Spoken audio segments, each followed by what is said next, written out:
everyone for joining the Tuesday evening study group. We have a wonderful special guest this evening, Dr. Ken Berley, that is going to talk to us about risk management for your sleep practice. So I know this is a huge area of interest, not only in the sleep world, but outside of the sleep world as well. So he has some great things to share with us. And before we get started, I also wanted to remind everybody, if you like what you see tonight and you want to learn more, Dr. Berley is going to be with us in Jupiter, Florida on July 17th and 18th, as well as October 17th and 18th for the Risk Management Symposium. And you can learn lots more about the stuff we're going to be learning tonight. So with that, Dr. Berley, if you'd like to get started, we'd love to hear you.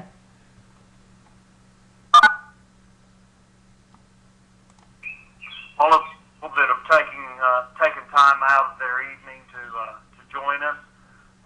As we were discussing before the conference started, it's very unusual that I get to talk, before someone gets in trouble. So I consider it a great honor, and I also consider it an honor anytime anybody thinks that, or anytime that I get a chance to lecture in front of my colleagues.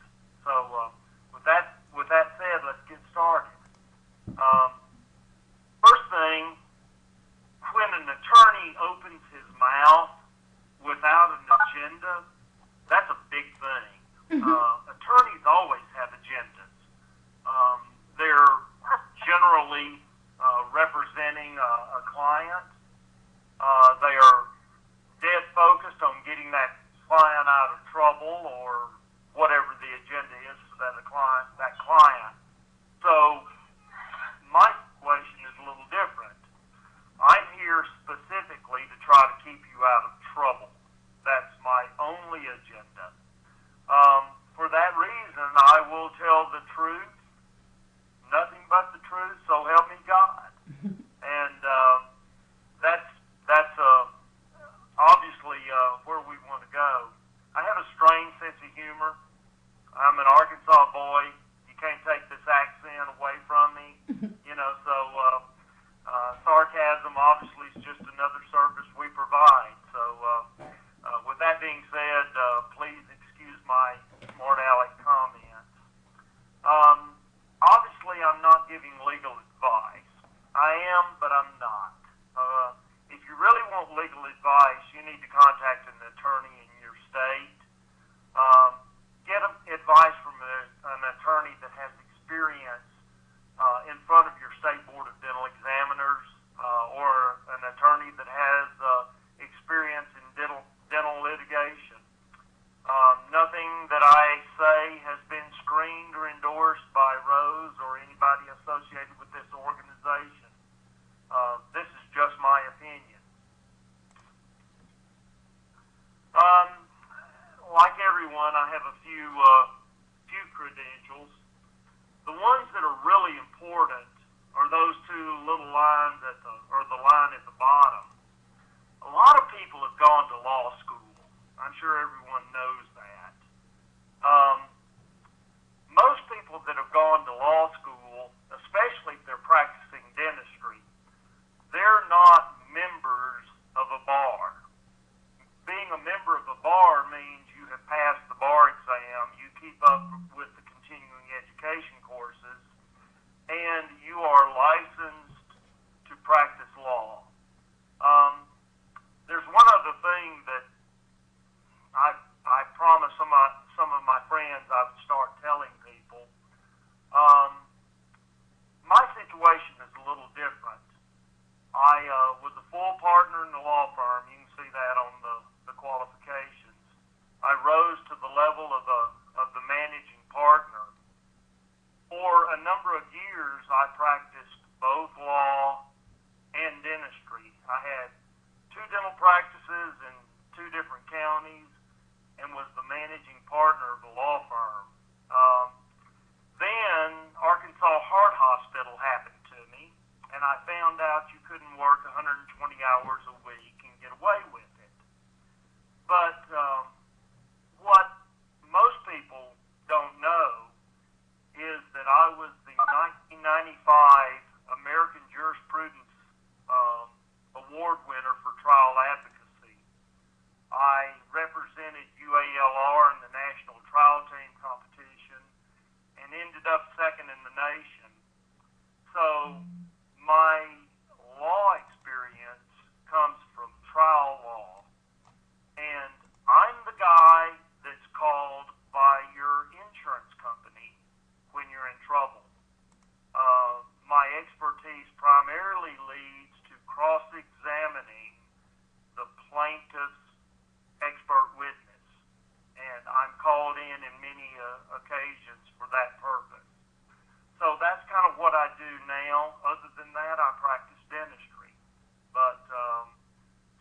of gives you my qualifications. So let's get on with this thing.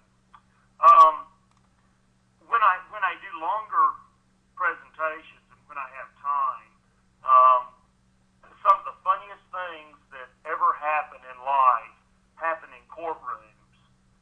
Now the problem with that is when it happens in a courtroom, you can't laugh. But I have pages and pages of reporter documents of some of the funniest things in the world that's happened. This will give you an example. The attorney asked the doctor, "Doctor, do you perform autopsies, or before you perform the autopsy, did you check for a pulse?" "No." "Did you check for blood pressure?" "No." "Did you check for breathing?" "No." "So then it's possible that the patient was alive when you began the autopsy." Courtney, here we go. Advanced, no. "So how can you be so sure, doctor? Because his brain was sitting on my desk in a jar." The attorney says, "I see. But could the patient have still been alive nevertheless?" "Yes. He could have been alive and practicing law." So I have pages of those kind of documents, that things that truly happened in court, which I like sharing. So, Courtney, let's go. Okay, this is our case that we're going to discuss some bits and pieces of. We have fictitious malpractice case number 1. Pertinent facts. Our patient's name is Mr. John Smith, 62-year-old white male, AHI of 28. He is diagnosed with moderate OSAS, BMI of 39, Epworth of 18. Patient admits to falling asleep while driving. He was referred to his dentist for oral appliance therapy after CPAP failure. He volunteers as a bus driver for his church.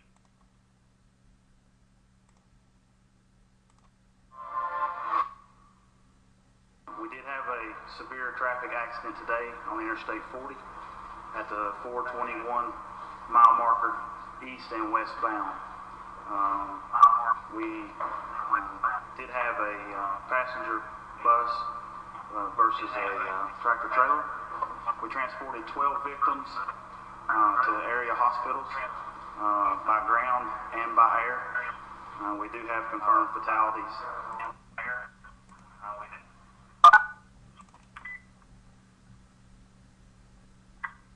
So what we have here is our patient was killed in a bus accident with an 18-wheeler. The patient fell asleep at the wheel and lost control of the bus, hitting the 18-wheeler. Patient was a volunteer for Pleasantville Baptist Church. 8 people died in the accident. You made a Herbst appliance for treatment of the patient's moderate OSA. The appliance was not titrated after seeding. The patient was instructed verbally to return to his sleep position for a PSG. No further contact was had by the dentist and the patient before the fatal accident, and the accident occurred 18 months after the Herbst appliance was placed. Patient did not make an appointment with his sleep physician for another sleep study. You received notice from 7 different attorneys that they have been hired to seek damages as a result of a multiple fatality accident involving your patient, John Smith. You received notice from another attorney stating that he represents Mrs. John Smith and her 3 children and has been hired to sue you for malpractice as a result of your treatment of John Smith. Obviously, we have 3 kids. We have Janetta Smith-Jones, 32, married, not living at home. John Smith Jr., he's a sophomore in college. And we have little JJ, 16 years old, living at home.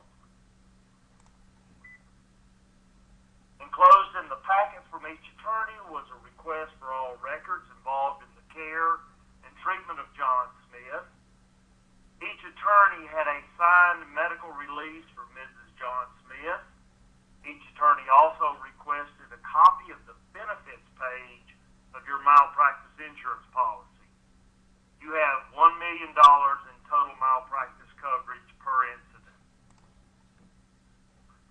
Enclosed in the patient's paperwork, or paper chart, is a copy of the PSG study, notes from dental treatment for the last 4 years, no informed consent for OSA, no informed consent for dental treatment of any type. There was notes for OSA treatment, but no prescription for a MAD, no letter of medical necessity from the MD. There were no electronic records available, and the patient paid cash for this appliance. Hopefully you can see this. This is the paper chart for the sleep apnea appliance. On 1/8/2012, we had a consultation for sleep apnea. The patient was diagnosed with sleep apnea 2 years ago and was not able to wear his CPAP. Dr. Thomas, our fictitious doctor, talked to the patient and said that he did not make a lot of dental appliances. The patient did not have to go to a sleep specialist or a specialist. He could make him a dental appliance, and impressions were taken for the sleep appliance.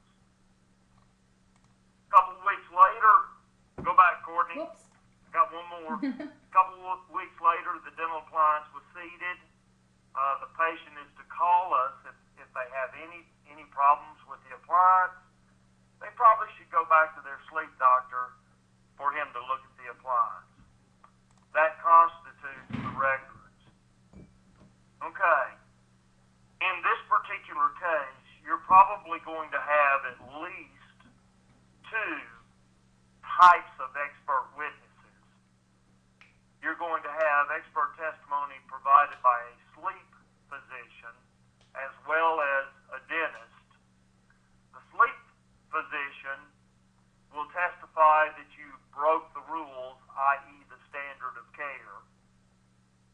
And he is going to go in and admit the 2005 practice parameters as your standard of care.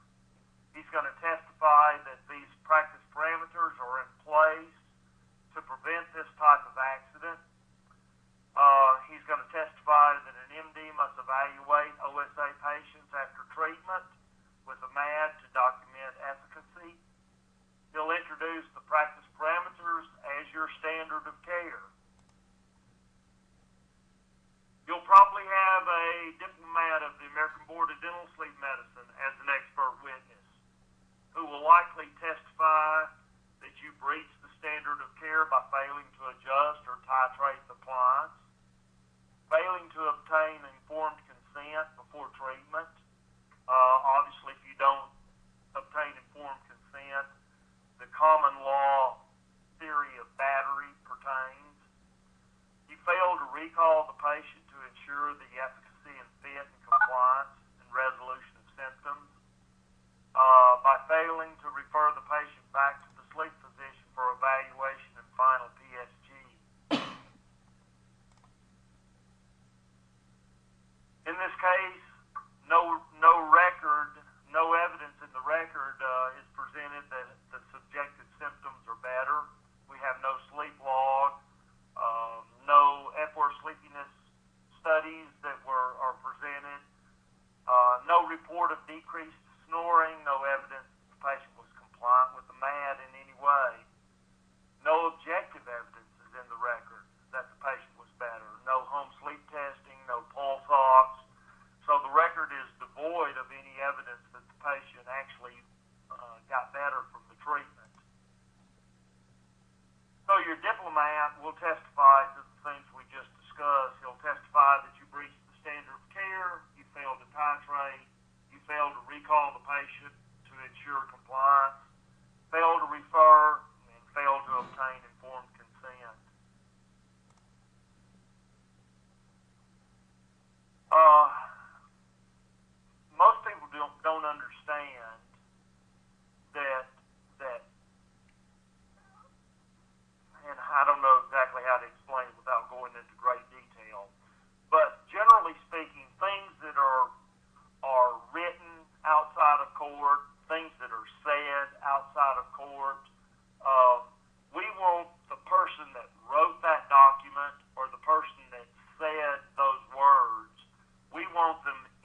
report so we can question them about them. But there are 26 different exceptions to the hearsay rule. And one of them is the learned treatise exception. It's something that we use very, very commonly in malpractice law. And the practice parameters of 2005 or 2006, depending on which nomenclature you use, would be introduced into evidence under the learned treatise exception to hearsay. The problem with that is that out-of-court statements, out-of-court documents that get to juries make it way too easy for juries to find someone negligent. But in this particular case, since that document was written by 9 MDs and 2 dentists, it will be admitted by a sleep physician as your standard of care. What's interesting about this, there's 2 kinds of attorneys in the world, as the old saying goes, the ones that know the law and the ones that know the judges. Well, I happen to be the one that knows the judges. So I took the expanded version of this case, which you have to come to our continuing education course to get the whole thing, but I took this case to District Court Judge John Scott. You can Google him. I mean, he is the Benton County District Court or Circuit Court Judge here in Arkansas. And I took this case to him and presented it from start to finish. And I wish y'all could have been there to see his face, because he said, "Oh my God, Ken, you have come up with a new cause of action." By that he means that the good news is he's not seen a lawsuit in sleep medicine based on car wrecks yet. But he said this case would survive a motion to dismiss. In other words, this thing would go to the jury, and this doctor could be found guilty of malpractice in this case. The problem is you could be found guilty of malpractice and forced to compensate the families of the 8 deceased bus passengers. That's the first thing he said. Second thing he said, when he looked at the practice parameters, he said, surely they actually didn't publish this, did they?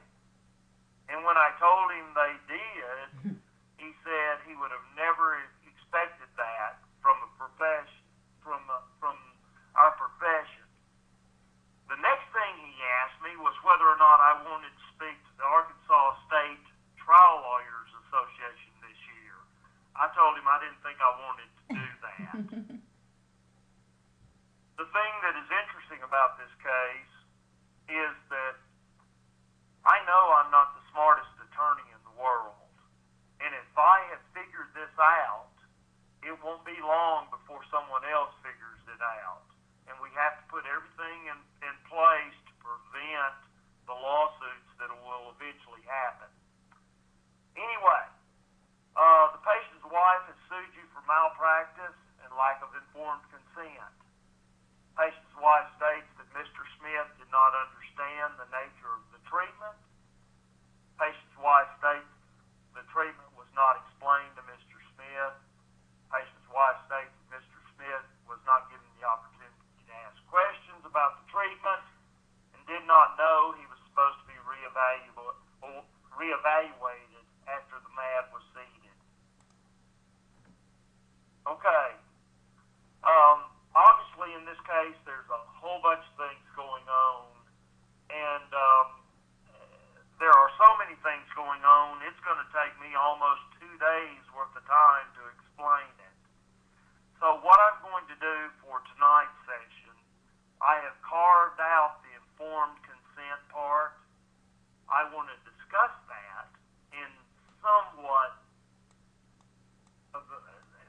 quite a bit of detail, I should say.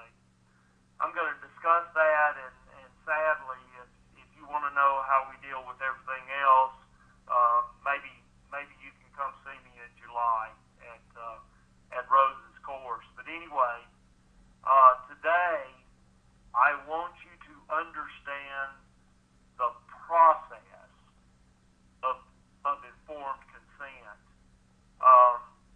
The reason why I say the process, most people think getting informed consent, sadly, is getting someone to sign a document. That nothing could be farther from the truth. Informed consent truly is a process, and the process varies greatly depending on the patient we're talking about. So I want to discuss the process.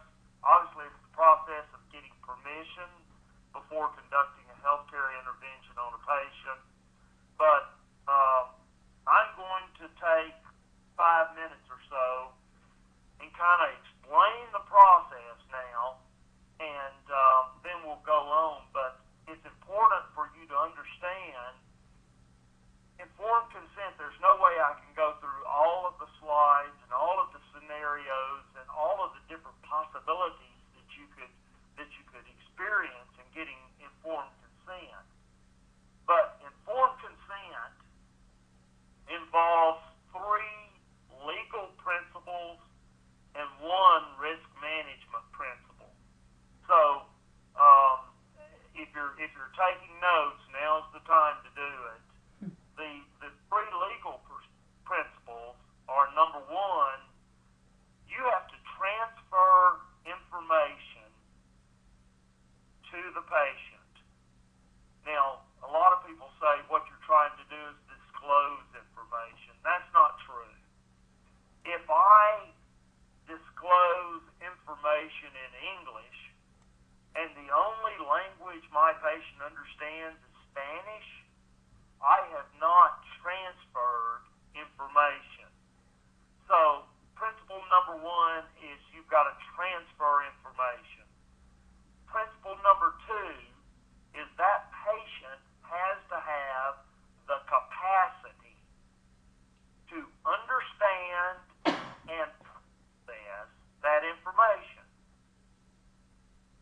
Once they understand and process that information, they have to have the ability to give explicit, voluntary consent for the treatment. Once those 3 legal principles are satisfied, then finally, the risk management principle is we have to be able to prove what happened. We have to be able to prove what we did to satisfy those 3 legal principles. Now, I'm a baseball fan. I mean, this is my time of year. You know, the NCAA's is about to happen, and so I think that anything that we discuss in life has a baseball analogy. And when I played baseball, I was a pitcher, and if I am going to pitch a ball to an individual, it's important that I know who I'm throwing that ball to, because I wouldn't throw a ball to my 89-year-old mother the same way I would throw a ball to my 30-year-old stepson, okay? I wouldn't do those things the same way. The same way you wouldn't throw a ball to an infant or a child the same way. Well, you have to do that same thing for your patients. So you've got to transfer information. That's our ball we're trying to get to the patient. The transfer in the information gathering on that patient starts. Informed consent starts the minute the patient dials your office on the telephone. Okay? Your receptionist, your scheduler, whoever that person ideal that they have a checklist, and that checklist can have everything from problems that you suspect this patient may have in getting informed consent. Is English a second language for them? Are they elderly? Or is the patient not the one that's calling? In other words, the patient is a minor. Is the patient a senior citizen and this is a daughter calling? Whatever the presentation of the patient might be, your receptionist should be making some type of log, some type of notes, some type of intake form or appointment form that has these documents or has these principles on it. So from the time the patient calls or the patient's daughter calls or in our area we have a number of kids, teenagers that speak English and yet their parents don't speak English. So a lot of times you'll have a 15-year-old young lady calling to make an appointment for a father. Your receptionist should be going in at that point documenting things that might be obstacles to getting informed consent from this patient. Not only should they be documenting the obstacles, they should be documenting the things that they told this patient. So you have transfer of information that can occur by your receptionist. She can be describing how mandibular advancement devices work. She can be describing everything from success rates. That needs to be documented also on that intake form. So ideally your office has got an intake form that the receptionist scheduler has, and it needs to be a form that just has a check off. In other words, I inform the patient of this, and this. Also on that form there needs to be a checklist of things the patient needs to do or bring to the appointment. So you have a checklist there. The patient's supposed to go and bring a family member because you suspect they don't speak English. So anyway, the intake starts the informed consent because ideally when that patient gets to your office, if they don't read well, they've got a family member there that does read well. If they don't see well, they've got a family member there that can help them see. If they don't hear well, they've got a family member there that signs to them so you can translate. All of these things have to be in place or you cannot touch that patient. You cannot go forward because you do not have the ability to transfer information. So, transferring information is number one. Number two, the patient has to have the capacity to understand, process. This is difficult for us. Now, the obvious people that don't have capacity, they're actually the easy ones. The ones that are difficult are the people that you suspicion might not be as capable as other people, but you don't know that. And rarely have they been legally adjudicated as being incompetent. So, but the patient has to have capacity. The good news for us as dentists there is that we're actually under the reasonable man standard. If a reasonable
trouble is when you have a father that doesn't speak English and a minor that's translating, and you really want the minor to co-sign. But anyway, you have to take every situation on its own merit and figure out that you have to transfer information. The next question is whether or not an informed consent document needs to be in the language, the first language of the individual. All of those things have to be taken into consideration in order to get informed consent. So, but anyway, you have to transfer information. The patient has to have the capacity to understand it, and then they have to consent. Courtney, let's go on and go through this and see where we go. Informed consent is a unique cause of action. In medicine, we are very, very accustomed to malpractice cases causing or as a result of damage that's occurred either to our patient or someone associated with our patient. Lack of informed consent does not require damage, and that really, really is upsetting if you think about it, because your treatment of the patient and the technique can be perfect, and yet you theoretically could be held liable for failing to obtain consent. If we touch a patient without consent, we've committed battery. And battery does not require damage. All it requires is a non-consensual, harmful, or offensive touching. I think every jurisdiction in the United States has agreed that if you touch a patient around the head and neck and lips, that a normal, average person with average sensibilities could find that offensive. So the unfortunate part is that the patient is the one that gets to determine whether or not the touching was offensive. So it's the patient standards that are taken into consideration. There's a bunch of definitions of informed consent. None of them really apply well because, remember, it's a process, and that process involves transfer of information, capacity, and consent. But informed consent can be said to have been given based on a clear appreciation and understanding of the facts, implications, and future consequences of an action.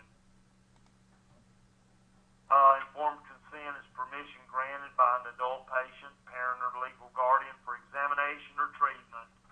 The patient should previously have been informed of the nature, risk, alternatives, and benefits of the proposed procedure and given opportunities to seek further information from the clinician or another source in order to grant permission to the procedure freely and without duress or persuasion. I'm sorry, my wife just came in like I was doing something wrong. Sorry. Anyway, as we were saying, informed consent has those legal tenets, and we have to prove what happened.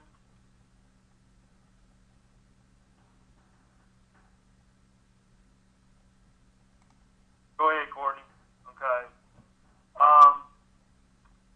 This is probably the difficult thing. Every office needs to come up with a procedure, okay?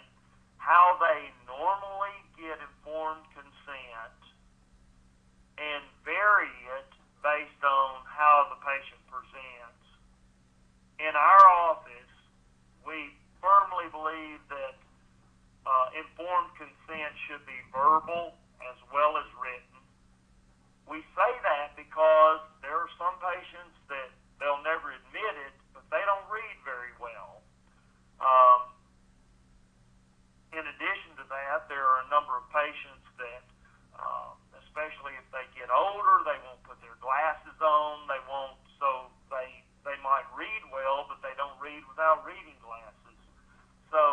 we believe it should be verbal as well as written. Um, we should be telling the patient verbally what the treatment entails, that there will be impressions, bites, radiographs, potentially home sleep studies, ideally in the native language of the patient. The method of the treatment, the appliances used, obviously you should show the patient the appliances, explain how they work, how the treatment works, complications. Now,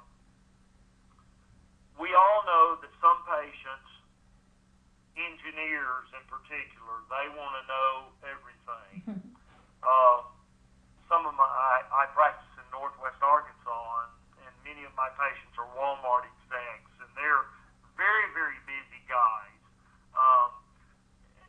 You give them a copy of the informed consent form after after you go through it, and they want to know, tell me exactly what's going to happen, so you better be quick or you'll lose them. The patient actually is the one that gets to determine how much they know, and that's by their questions. But every one of my patients, I deal with alternatives. I deal with the fact that there are no guarantees.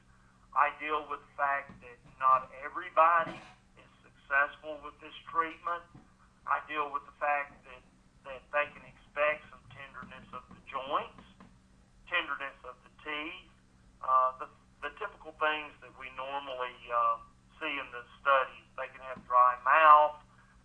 All of those kind of things are dealt with on everyone.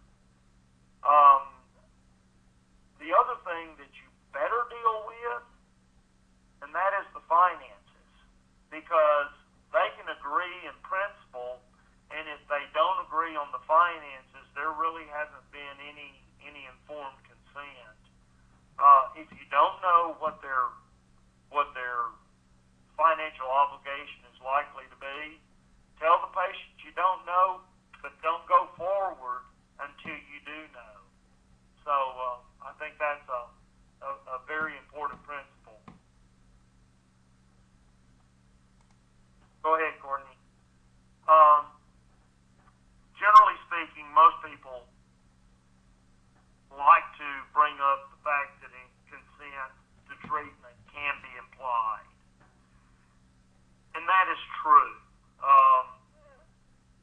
Verbal consent, implied consent is valid in most jurisdictions. Unfortunately, too many records that I review, there is absolutely no consent forms, and juries do not agree that implied consent is adequate. They are used to there being a signed consent form, and they are used to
I don't like the AADSM informed consent document. It has two glaring problems. The first problem is that there is no place for a witness to sign it. Well, y'all already know that I believe in co-signers, but what you don't know is the process in our office is, number one, we have our receptionist, when she first talks to the patient, she has a document she fills out on what information was transferred to the patient. Then, before we ever touch the patient, I go into the room and I verbally obtain informed consent. I go over the treatment.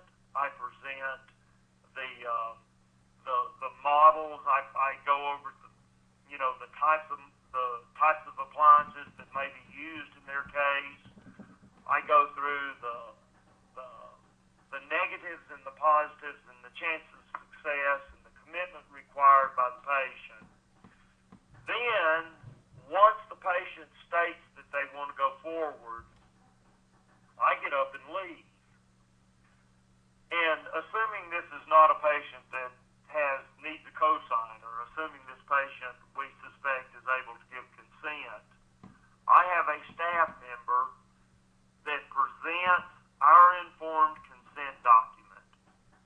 She goes paragraph by paragraph over that document and lets the patient not only read with her the document, but ask any questions they want to ask.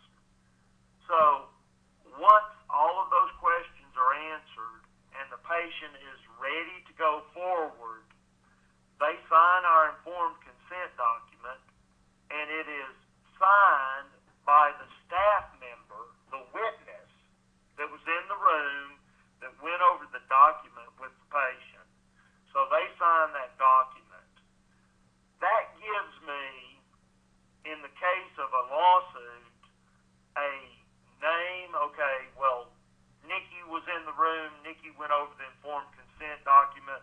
Nikki is the one that answered those questions while they were in the room. So anyway, after that document is signed, I come back in the room, take the document, and I say, Miss Jones, is everything clear to you? Do you understand the treatment? Do you understand what we'll be doing? And if the patient says yes, I sign the document in the margin. So the first problem with the AADSM informed consent is there's no place for a witness to sign. The second problem with the AADSM document is, remember, one of the three legal principles that we have to satisfy is the patient has to give consent, explicit consent for the treatment. I, Miss Mary Jones, give Dr. Berley permission to treat my OSA with a mandibular advancement appliance. I give him permission to examine my mouth, to take x-rays, the whole thing. They have to give explicit consent for the treatment. Sadly, the AADSM document, the only place it mentions consent is in the title. Nowhere on that document does it say, I, the patient, give you permission to do this treatment. So I have drafted my own informed consent document. Rose has a copy of it. We're going to share that with y'all at the end of this if you want to have one. But the document needs to list the possible consequences.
recently been adjudicated is sleep deprivation.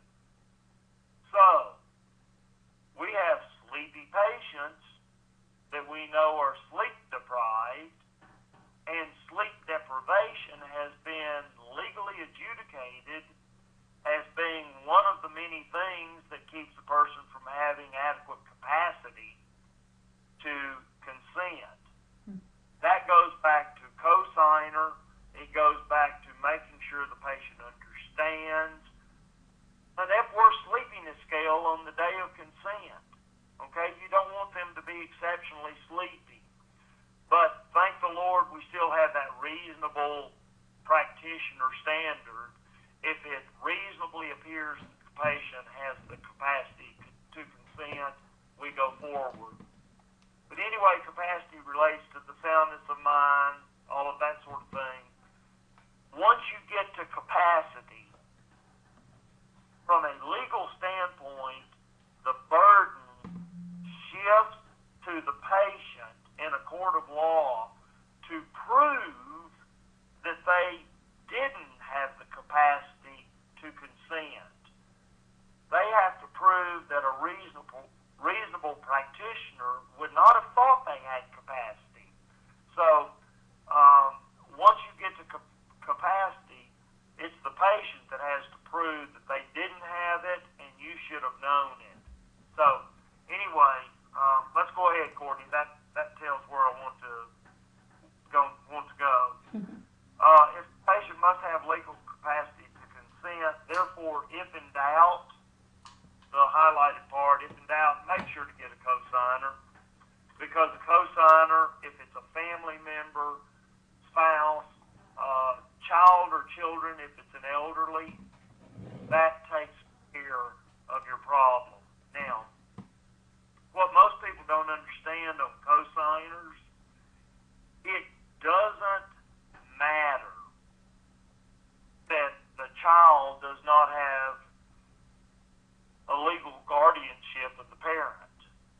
It doesn't matter that the parent hasn't been legally adjudicated to be incapacitated.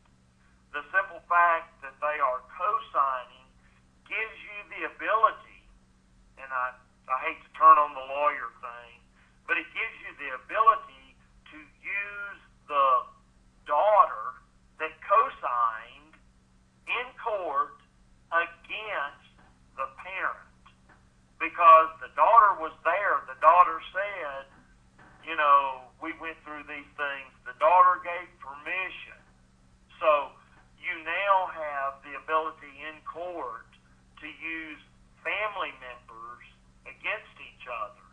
That is extremely powerful for a jury. So in that case, if you've got a cosigner, the cosigner signs in the witness place, because they're witnessing the parent sign it.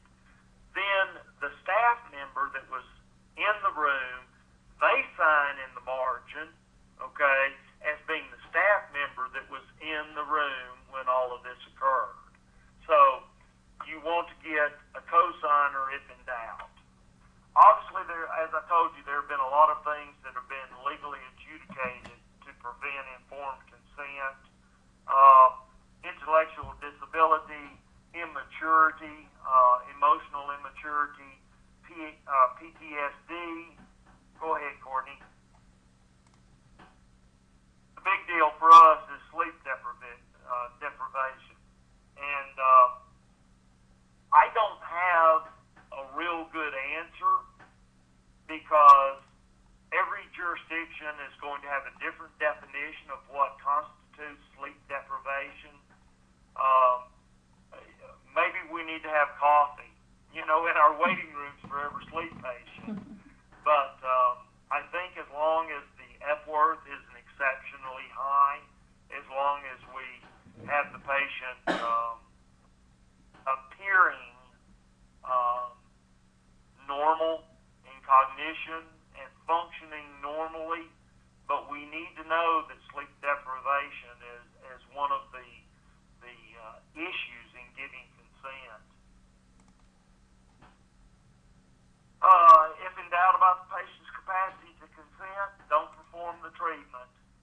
Have a cosigner. It never hurts. It doesn't matter that the cosigner is not a guardian or have legal authority over the patient. Having a cosigner shows the jury that you were trying to obtain informed consent from all parties involved.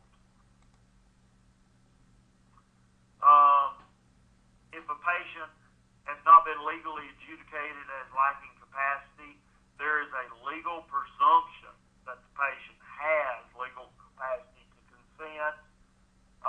In other words, no diagnosis of dementia, no legal guardian appointed. If arguing lack of capacity, the patient would have to show that the patient lacked capacity, and a reasonable practitioner would have known this. Voluntary consent. The good news is that rarely can we come up with a situation where a patient wouldn't be giving voluntary consent. But the whole issue at that point is the patient cannot be under any pressure to sign the document. You can't be sitting there saying, well, Ms. Jones, you got to do this. You got to do this. That's the time to back up and let family members talk to the patient. The doctor does not need to be involved in that at all. Let the patient make up their mind. The patient must be free to say no. Should be written. Patient must sign and keep a copy of the original. The original must be retained in the patient's record, and again, consent must be voluntary. If you've heard me lecture, you know I've got a bunch of Ken's creeds, and Ken's creed number 5 is the patient must sign our informed consent. Informed consent is your absolute get out of jail free card. And surprisingly, in my 34 years of practicing dentistry, I've never had a patient refuse to sign my consent form. And once you get a copy of this, you will absolutely see that I have mentioned everything that possibly, conceivably, could happen to a patient as a result of our treatment. I have mentioned death not once, twice, okay? So, now there's two different thought processes on consent. A lot of people say you don't want to mention everything. I have never seen a situation where it turned out to be a bad thing to mention something in a consent form. So, my form literally mentions everything. Patients in my office, if I do an exam on them, they go ahead, Courtney. I'm moving on. I'm just going to add. You're fine. Seriously, in my office, all patients with sleep sign 2 forms, and one is my informed consent. The other form they sign is my release of liability and assumption of risk document. As we're getting informed consent, I sit down eyeball to eyeball with the patient and I say, Ms. Jones, sleep patients present an unusual risk for a dentist or for an MD practicing in sleep medicine. And the unusual risk is that if you have a car wreck and you're sleepy and I knew that you were sleepy, then some aggressive attorney can literally come back and sue me as a result of my treatment of you. And I think that's not fair. I don't think it's fair that I should be sued if you have a car wreck.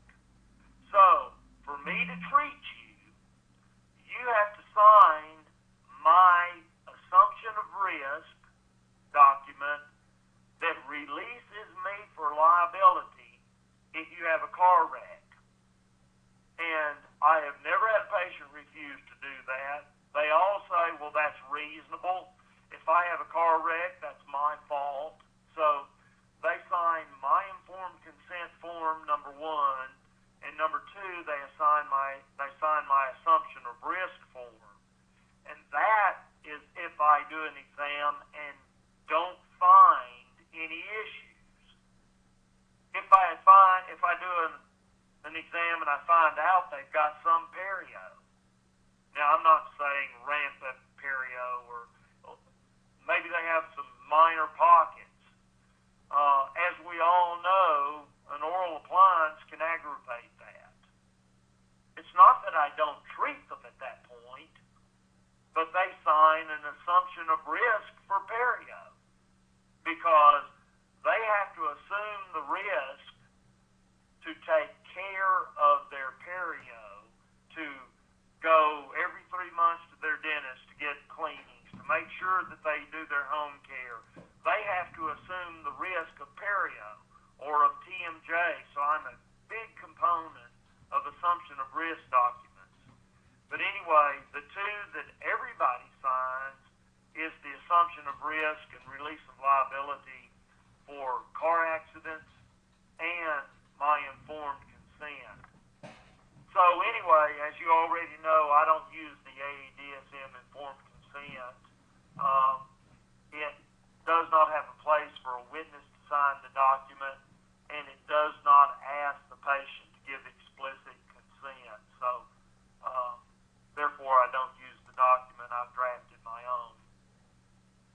My document, the last paragraph of it basically says, wherefore I give my consent for the treatment of my OSA using a mandibular advancement device. I agree and consent to allow Dr. Berley and his staff to examine my mouth, teeth, jaw, gums, and associated structures. I give consent for the taking of x-rays, photos, impressions, and any other procedures necessary for the treatment of my OSA. I also give consent for a home sleep study, if necessary. For the adjustment of my appliance, I consent for the contents of my record to be shared with my physician and insurance company. I affirm that I have read this document and have been given adequate information regarding the treatment of my condition to give my informed consent. I understand the proposed treatment of my OSA using MAD therapy, and I have been given the opportunity to ask questions. All my questions have been answered, and I am ready to proceed with treatment. And obviously, it gives patient signature and date, place to print their name, witness and date, and obviously anyone else signs in the margins.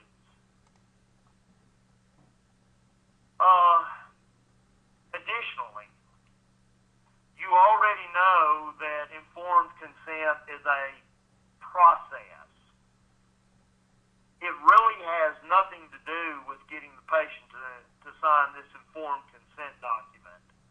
All that document is a risk management ploy trying to prove that informed consent was had. You need, in addition to the informed consent document being signed, you need an entry into the patient's record about how informed consent was gotten for this patient. For example, did the patient have a translator? Okay. Specifically on this patient, how was informed consent obtained? Once you have a process in place, how you handle each particular kind of patient that might come in a court of law, I can bring in Nikki, who was in the room with this patient, and Nikki can testify about anything that she remembers about this patient.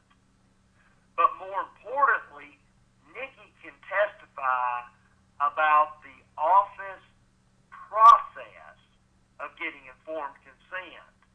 We do this, we do this, we do this, we do this, and we do that on everybody.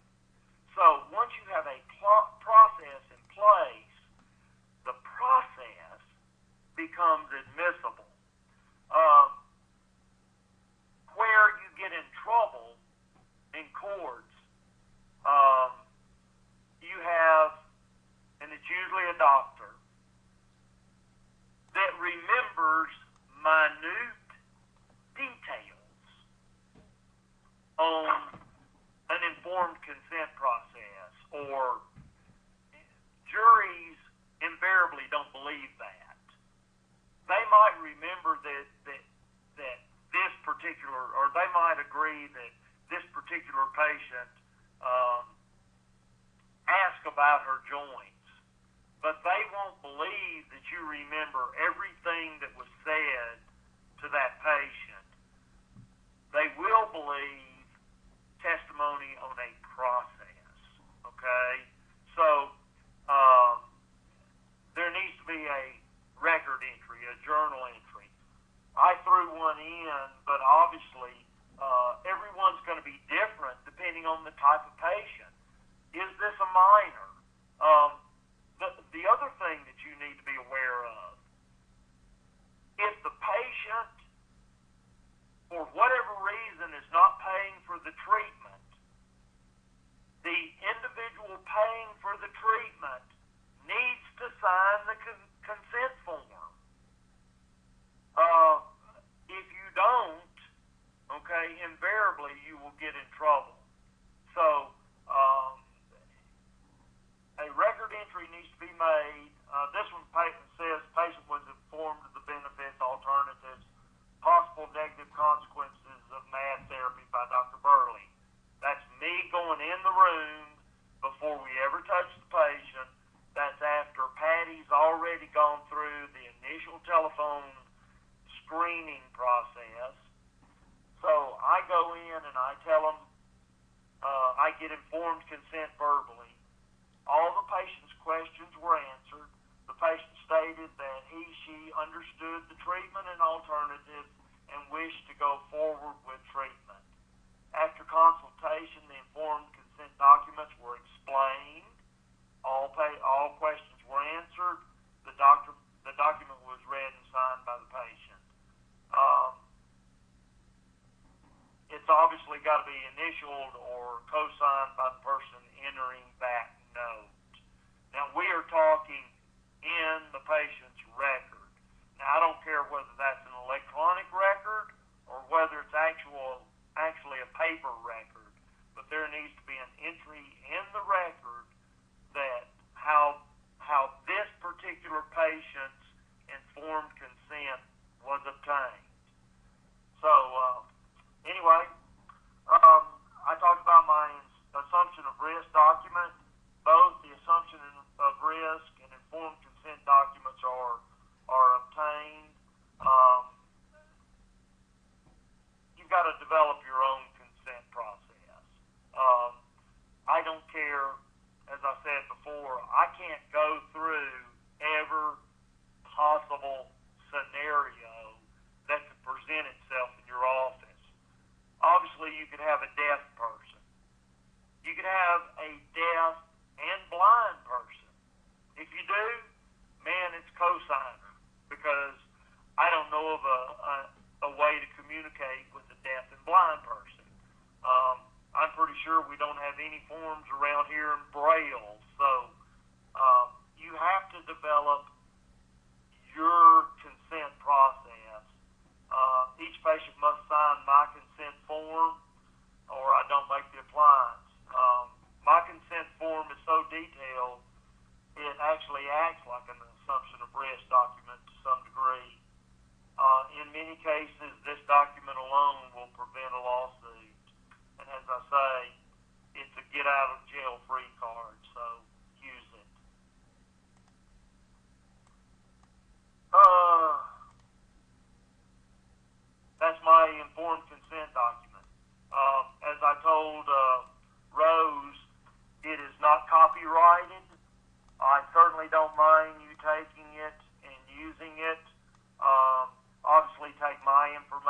off of it.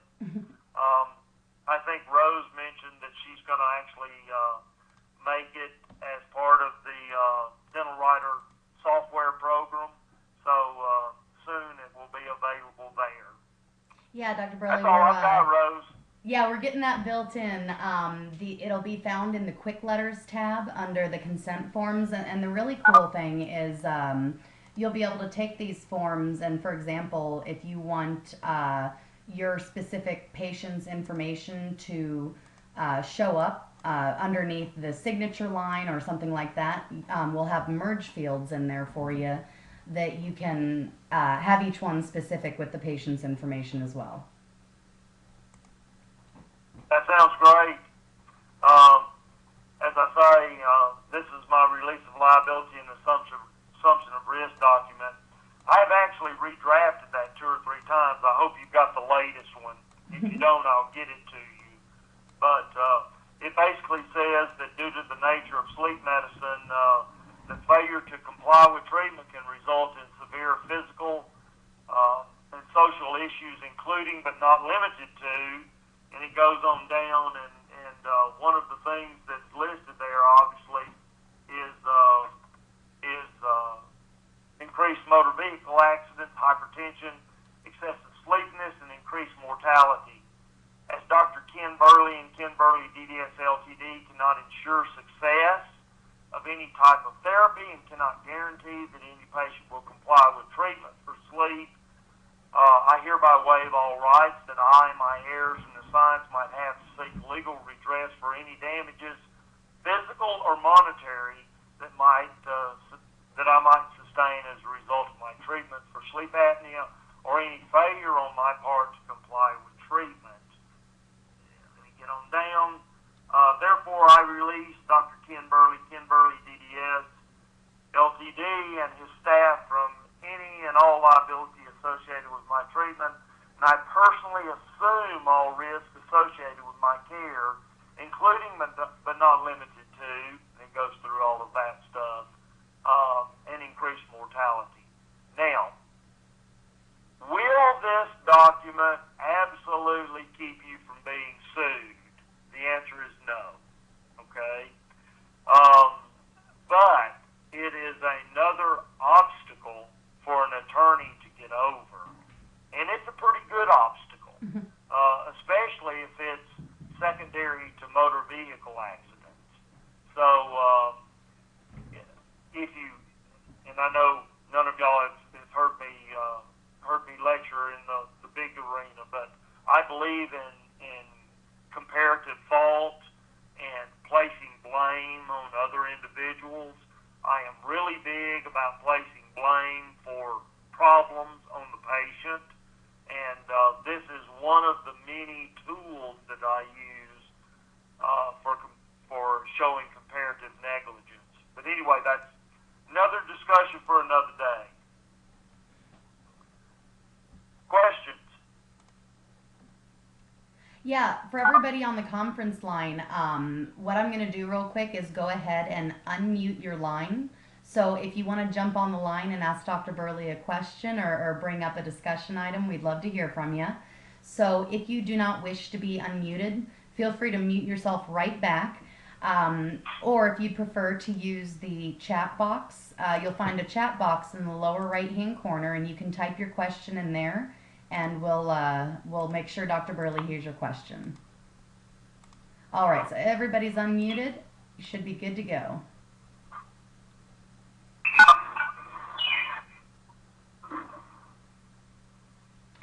Okay, great. Any questions, comments? Somebody's got some pretty birds in the background. Okay, great. Dr. Berley, I think you covered it really well. I hear silence except the birds on the line, and it looks like the chat box is blank. So thank you so much for that awesome presentation. I really enjoyed it. I'm sure everybody else did. It's very interesting to learn more about that legal side, and it's really interesting to me as well how closely all your legal information goes right along with one of Rose and I's favorite concepts, documentation, documentation, documentation, right? And if you don't write it down, it didn't happen. So it's really nice to see that reinforced. Thank you again so much. You're welcome. Now, I apologize for this. It's kind of like I was stumbling all over myself. This is a really unusual format. I'm used to looking at people's faces, and I want feedback and all of those kind of things. So this is unusual. I'm not used to not seeing your audience, right? You did a great job. You weren't stumbling at all. That was great. And also, again, I will do better next time. oh, you were just fine. That was great. For anybody that wants to learn more with Dr. Berley, again, please make sure you check out our course, Risk Management Symposium, down in beautiful Jupiter, Florida. It's a really great area. Plus, Dr. Berley is going to be there sharing more of this great information July 18th and 19th, and October 17th and 18th. You can get registered on dentalwriter.com or give us a call at the home office there and get registered for that course. I wanted to also let everybody know we've got some more special guest hosts coming up in the following weeks. Just keep an eye out for your invitations, the weekly invitation that you get every Monday, and you'll see when everybody's session is lined up for. And hope to see some of you, if not all of you, at the AADSM in Minneapolis. We'll be heading up there tomorrow, so hopefully we'll see lots of you there. Thank you. Thanks, everybody. Have a great night. Bye-bye.